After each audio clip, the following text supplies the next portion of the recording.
E aí, pessoal? Sejam bem-vindos ao canal. Hoje a gente vai mergulhar em histórias que desafiam nossa compreensão, histórias que nos fazem questionar tudo o que sabemos sobre o mundo. Casos de possessões demoníacas que aterrorizam famílias, deixam especialistas de cabelo em pé e colocam a ciência frente a frente com o desconhecido. É esse tipo de história que me arrepia, que me faz querer ir a fundo e confrontar o que muitos consideram apenas lendas. Hoje, vamos explorar os exorcismos mais assustadores e documentados da história. Casos que deixaram o mundo em pânico. Preparem o café forte e o terço, porque alguns desses relatos são mais reais do que a gente gostaria de acreditar. Você acredita que o mal pode se manifestar fisicamente, tipo no filme Exorcista? Fique até o final para descobrir o que há por trás dessas histórias sinistras e deixe sua opinião nos comentários. Bora lá! Um exorcismo, já imaginou? Um ritual antigo, temido e muitas vezes incompreendido. Um exorcismo é mais do que apenas um evento religioso, é um confronto direto com o desconhecido. É uma batalha espiritual, tipo uma briga de UFC entre o bem e o mal, uma tentativa desesperada de arrancar uma entidade maligna das garras de um corpo possuído, tipo tirar chiclete do cabelo.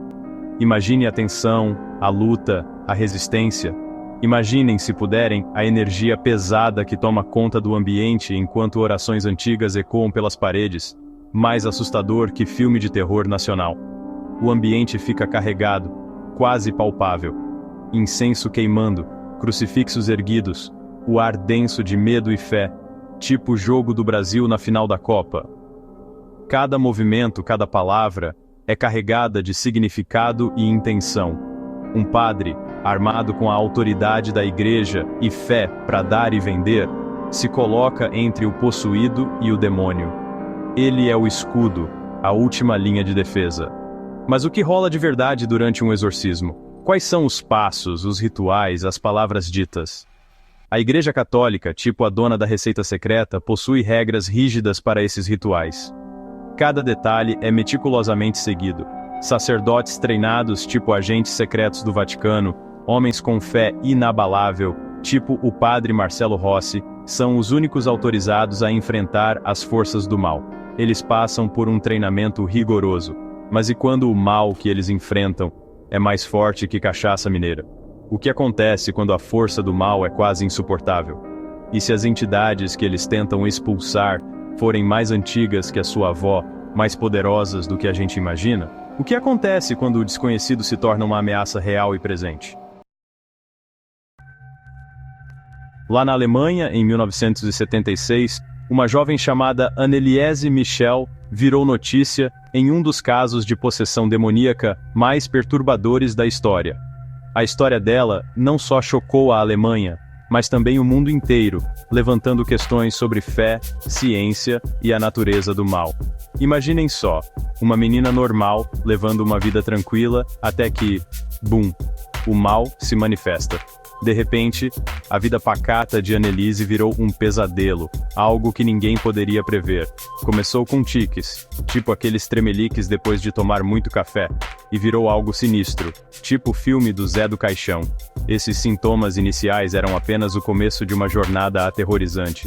Anneliese começou a ouvir vozes, tipo Galvão Bueno narrando na sua cabeça, a se contorcer toda, tipo a menina do Exorcista, e a falar em línguas que ela nunca tinha ouvido, tipo grego antigo. Essas manifestações deixaram todos ao seu redor perplexos e assustados. Seus pais, desesperados, pediram ajuda para a igreja. Eles acreditavam que apenas uma intervenção divina poderia salvar sua filha do tormento que ela estava vivendo. Durante meses, Anneliese encarou 67 sessões de exorcismo. Pensa, 67 rodadas com o capeta. Cada sessão era uma batalha intensa entre o bem e o mal, deixando todos exaustos. As gravações desses rituais são de arrepiar, cheias de gritos de gelar o sangue, xingamentos que fariam um marinheiro corar, e uma fúria que te faz querer benzer a casa inteira. Essas gravações são provas perturbadoras do que Anneliese enfrentou. Anneliese dizia que seus torturadores eram vários demônios, liderados pelo próprio Tinhoso. Ela acreditava que estava sendo atacada por forças além da compreensão humana. Ela até dizia que via eles, sentia o bafo de enxofre, sofria horrores. Essas visões e sensações eram tão reais para ela quanto qualquer outra experiência. Mas será que era isso mesmo? Ou Anneliese sofria de algum problema mental que ninguém percebeu? A linha entre o sobrenatural e o psicológico é muitas vezes tênue e difícil de discernir. Os médicos questionaram a possessão, achando que era epilepsia ou psicose. Mas os padres estavam certos. Anneliese estava possuída por algo maligno. Algo que a ciência não explica. Tipo a fila do SUS. A controvérsia entre a medicina e a religião continua até hoje, deixando um legado de perguntas sem respostas. A história do Robbie Mannheim é daquelas que te fazem questionar tudo. É um conto que mistura o sobrenatural com o cotidiano, deixando a gente com um frio na espinha. Um garoto normal de 14 anos, vivendo de boa em Maryland, no Zikasnawa, até que o caos se instala, tipo quando acaba a luz no meio do churrasco. Robbie era um menino comum, com uma vida comum, até que tudo mudou de repente. Coisas se mexendo sozinhas, barulhos sinistros, e Robbie, tadinho, se retorcendo todo. A casa que antes era um lar tranquilo, virou um cenário de filme de terror. O caso dele, que inspirou o filme O Exorcista, é muito mais que um filme de terror. É uma história real que mexe com nossas crenças e medos mais profundos. É um mergulho no lado negro da força, na luta entre o bem e o mal, tipo novela das 8. A batalha espiritual que se desenrolou foi intensa e assustadora. Imaginem o pânico da família, vendo o garoto se retorcendo, a voz dele virando um rugido, marcas estranhas aparecendo no corpo. A cada dia, a situação ficava mais desesperadora. Chamaram a igreja, e começou uma batalha espiritual que durou meses, tipo novela mexicana. Os padres enfrentaram forças que não podiam ser explicadas pela lógica. Os padres documentaram tudo, cada detalhe aterrorizante. As anotações deles são um testemunho de uma luta contra o inexplicável. As descrições são de arrepiar, a força absurda do garoto, a voz mudando totalmente, a fúria descontrolada. Era como se uma força maligna tivesse tomado conta dele. O quarto virava um ringue de luta espiritual, com coisas voando e a casa parecendo que ia cair. A cada sessão, a tensão aumentava. Depois de várias sessões, os padres disseram que Robbie estava livre. A família finalmente pôde respirar aliviada, mas as cicatrizes emocionais permaneceram.